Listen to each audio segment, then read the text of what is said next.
Bir çox ölkələrdə məktəblərdə mobil telefonların istifadəsi qadağan edilib. Səbəb isə əsasən şagirdlərin diqqətinin dərsdən yayınması, nizam-intizamın pozulması və tədris prosesinə mənfi təsirlə izah olunur.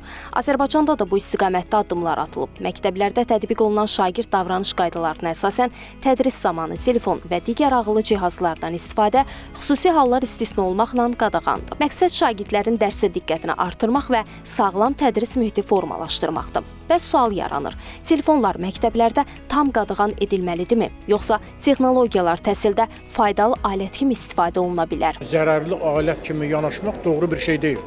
Yəni bu dəqiqə müzakirə, qanunlar, qərarlar, məktəbdəki qaydalar o istiqamətə getməməlidir ki, faydalı bir rəqəmsal aləti uşağın əlindən alaq.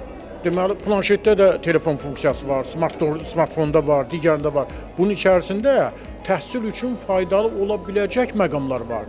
Müəllimin şagirdə, təhsil alana fərdi yanaşmasına kömək edə biləcək alətlər var burada.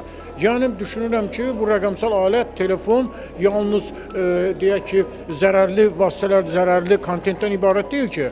Ona görə mən bir mənalı olaraq deyim ki, telefonların məktəblərdə uşaqlardan yığılmasının elə də tərəfdarı deyiləm. Osman Gündüz həmçinin vurğuladı ki, telefonların tam qadağan olunması əvəzinə məktəblərdə onların saxlanması üçün xüsusi yerlərin yaradılması daha məqsədə uyğundur. Tədrisi təşkil edənlər, müəllimlər uşaqların diqqətinin yayınmasını, deyək ki, müxtəlif əlavə işlərlə məşğul olmasını əsas gətirərək bunu yığışdırmasını tələb edirlər. Burada haqlı mövqe var, amma axı orada faydalı kontent də var. Ona görə mən düşünürəm ki, ola bilər bütün məktəblər üçün Təhsil Nazirliyi telefonları yığılıb saxlanması üçün bir yer yarada bilər. Elə tədris prosesləri, elə fənlər ola bilər ki, orada təhsil telefondan, smartfondan, planşetdən uşağın istifadə etməsi hətta məcbur olmalıdır. Yəni sənin planşetdən gəl, telefonla gəl. Bax belə də qayda olmalıdır. Hansına gələ bilər, hansına gələ bilməz. Mən düşünürəm ki, biz smartfona, telefona xüsusən indi süni intellekt məsələləri çıxır.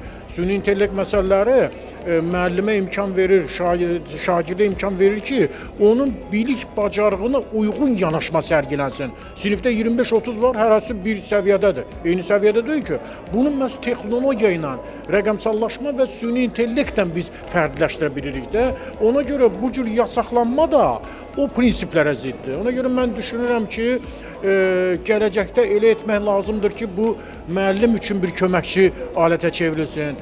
Bu rəqəmsal alətlər, telefonlar, planşetlər şagird üçün bir köməkçiyə çevrilsin. Beləliklə, telefon qadağası məsələsi təkcə qadağa vermək deyil, həm də texnologiyaların məqsədyönlü istifadəsi, şagirdlərin fərdi inkişafı və nizam intizamının balanslaşdırılması məsələsidir. Əsas hədəf telefonları tam qadağan etmək yox, onları tədris prosesinə inteqrasiya etmək və faydalı alətə çevirməkdir.